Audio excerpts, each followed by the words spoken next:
Nesse vídeo vamos falar sobre algo que preocupa todo paciente que descobre um câncer de tireoide, que é uma pergunta que o paciente sempre faz e às vezes a informação que o médico passa talvez não seja correta, né? Justamente o motivo de eu estar fazendo esse vídeo aqui. A pergunta é, o câncer de tireoide pode matar? Infelizmente sim, isso pode acontecer, mas é algo bastante raro. Alguns profissionais falam para o paciente, olha, é um câncer bonzinho, se eu pudesse escolher um câncer, eu escolheria esse. Porém, isso esconde um aspecto que não é verdadeiro. O câncer de tireoide ele pode sim matar. Isso pode acontecer principalmente se houver negligência ou da parte do paciente ou da parte do sistema de saúde. Então, se a gente baixar a guarda, talvez o tumor progrida e o paciente perca a chance, né, do tratamento. Tá? Então, vamos trazer aqui alguns slides para facilitar, né? Então, a pergunta, câncer de tireoide pode matar? Nós temos as três formas. A doença localmente avançada ela pode progredir ao ponto de levar o paciente a óbito. Então, por exemplo, aqui é um caso de um paciente que eu operei recente, graças a Deus esse chegou a tempo, né? Mas o tumor que começou na tireoide cresceu lentamente ao ponto de invadir a laringe, já estava muito próximo de se tornar irressecável, de não ser possível mais remover o tumor. Então, a doença local ela pode progredir ao ponto de invadir a via aérea, o paciente ter dificuldade de respirar, invadir a deglutição, a parte do esôfago, da faringe, pode invadir carótida. Então, a doença localmente agressiva, principalmente aqui, é algo que houve realmente alguma falha do paciente, porque o tumor ele demora bastante tempo para crescer, né? Mas ele pode, né? Uma árvorezinha, uma plantinha pequena, um dia ela se torna uma árvore muito grande, se deixar, né? Basta o tempo, né? Então, doença localmente agressiva realmente é algo que depende muito do paciente demorar a fazer a cirurgia.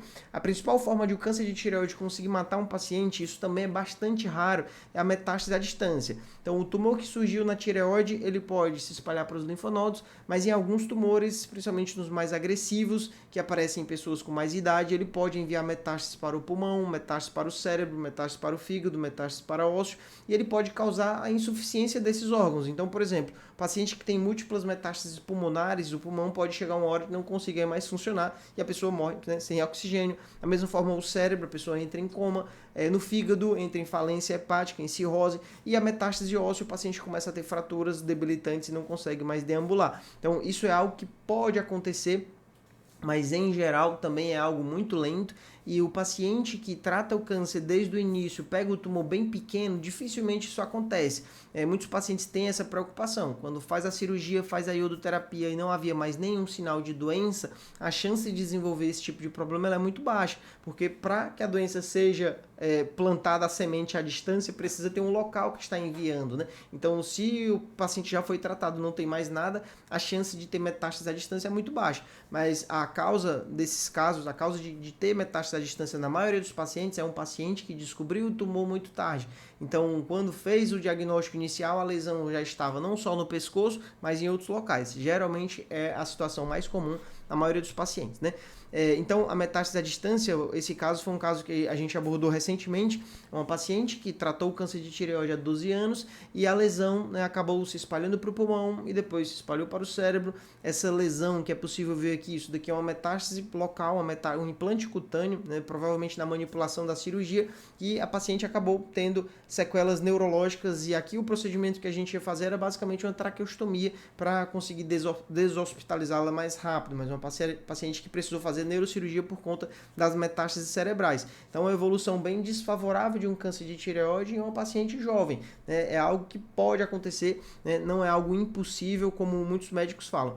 E a outra forma de morte por câncer de tireoide é por complicações do tratamento. Também é algo super raro. O paciente fazer uma cirurgia da tireoide, ter uma complicação e acabar falecendo. Isso é considerado como uma morte relacionada ao câncer de tireoide. É algo extremamente raro. Hoje em dia, a cirurgia da tireoide é uma cirurgia muito segura, quando feita por equipe preparada, em um hospital que tenha UTI, que tenha todo o suporte, quando é feita toda a avaliação pré-operatória, avalia todos os sistemas do paciente para avaliar se está tudo bem com o coração, com o pulmão, com o fígado, faz todo um check-up para ter certeza que o paciente está apto para fazer a cirurgia. Na maioria dos pacientes, o risco de ter complicação desse tipo é muito baixo.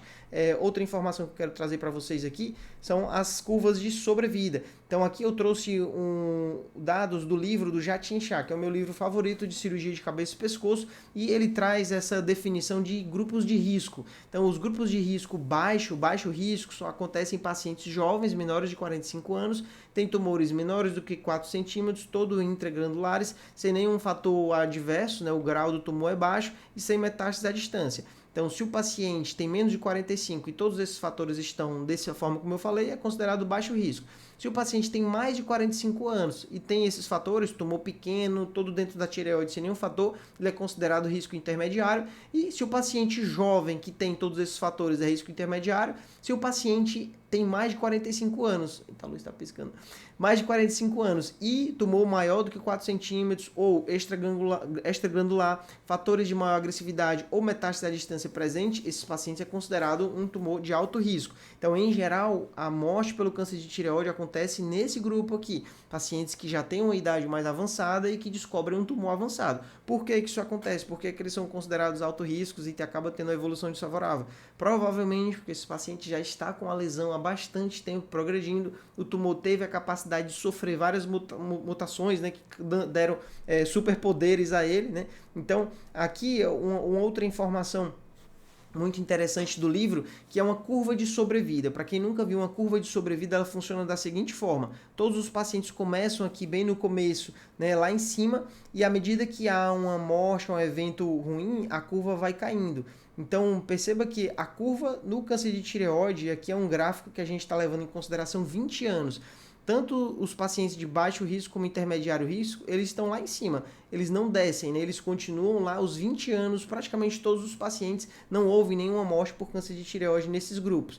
Já no grupo de alto risco, pacientes acima de 45 anos com fatores adversos, é que a gente vai tendo a perda de sobrevida, né? Há uma queda acentuada depois dos 10 anos e ao longo dos 20 anos, aproximadamente 60% dos pacientes ainda vai estar vivo, né? 20 anos é um tempo bastante considerável quando a gente trabalha em oncologia, e aí eu trouxe aqui um gráfico de um outro tipo de tumor só para você ter uma comparação. Esse gráfico aqui é um gráfico de câncer de estômago, né, pelos estadiamentos. Então aqui o tempo não é nem 20 anos, é um tempo em 10 anos, e quando a gente olha o mais agressivo, só 20% dos pacientes, menos de 20% dos pacientes vai estar vivo em 10 anos, enquanto que o de tireoide, né, o tumor mais agressivo, né, 60% dos pacientes vão estar vivos em 20 anos. Então é um tumor que tem um bom prognóstico, porém, né, não é sempre. Em alguns pacientes ele pode sim ter uma evolução desfavorável, principalmente se foi pego em pessoas com mais idade e com fatores adversos positivos, né?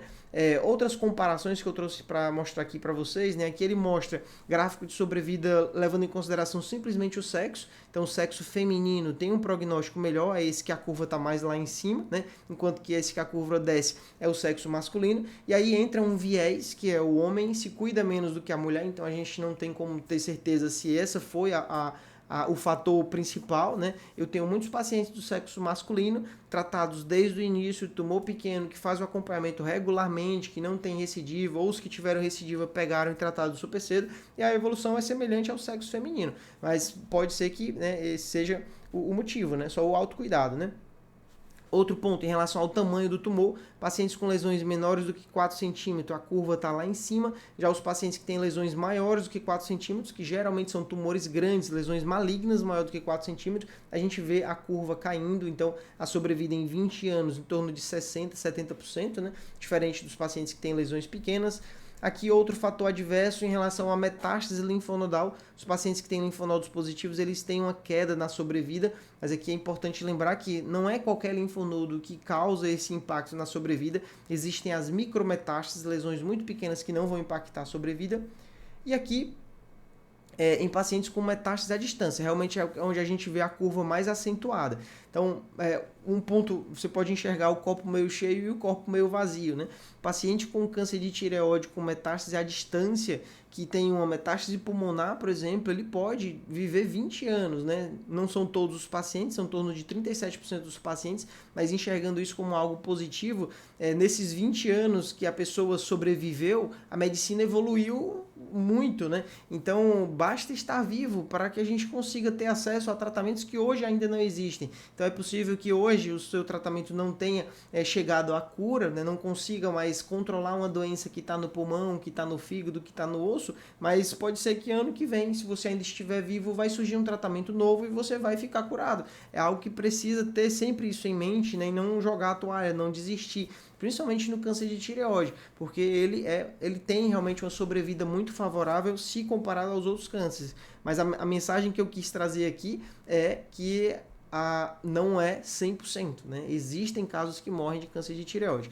Aqui em relação à idade do paciente, né, a idade é um fator prognóstico, pacientes que descobrem mais tarde, eles têm um tumor mais agressivo.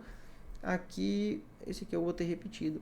E aqui em relação ao carcinoma medular, né? O carcinoma medular da tireoide eu trouxe porque eu tenho alguns pacientes que me seguem que tem esse tipo de problema e a gente quase nunca fala nos vídeos, né? Então, até no carcinoma medular, que ele é dito mais agressivo que o carcinoma papilífero, aqui um gráfico de 10 anos, mais da metade dos pacientes vai estar vivo, né? E a gente tem que levar em consideração o estadiamento, diversos outros fatores, mas é importante para ver que até nesses pacientes eles têm uma sobrevida muito boa, tá? Então, era isso que eu queria mostrar, né? Mostrar esses pontos que não costumam ser falados ao paciente, às vezes dá a entender que o problema é muito simples, em alguns casos se propõe até ao paciente não operar o câncer de tireoide, ficar acompanhando ou fazer subtratamentos como a ablação, mas saiba que é um câncer, né? Não é uma doença simples, não deixou de ser câncer porque alguns médicos estão enxergando só casos bons, não tem acesso, infelizmente, a casos agressivos como esse que eu mostrei a vocês, né? Então, é algo que o paciente precisa saber o que está acontecendo para decidir o que é melhor para ele. Eu acho que não é o médico que deve decidir sozinho,